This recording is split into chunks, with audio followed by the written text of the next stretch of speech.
issue of truck driver fatigue is now in the national spotlight after a deadly accident over the weekend that killed one person and critically injured three others, including comedian Tracy Morgan.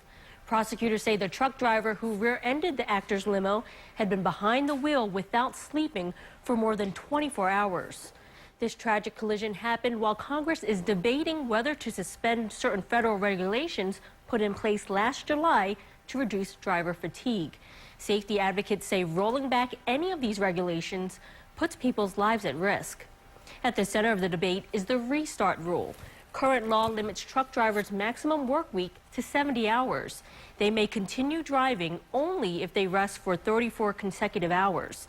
That must include at least 2 periods of rest between 1 a.m. and 5 a.m., which is when studies show people get the most restful sleep.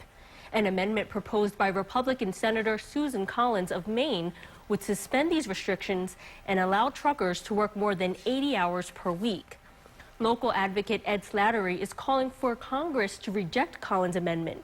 His wife was killed and his 2 sons were critically injured after their car was rear-ended by a sleep-deprived truck driver.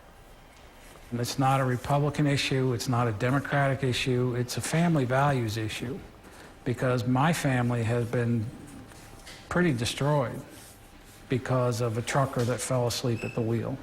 Collins' amendment passed the Senate Appropriations Committee last week. It would need to pass the full Senate, and a similar version would need to pass the House in order for it to go to the president. Trucking groups and shipping companies have thrown their support behind Collins' amendment, saying that a year suspension of the restrictions would allow for the issue to be studied more comprehensively. Slattery and other trucking safety advocates say they plan to fight it every step of the way.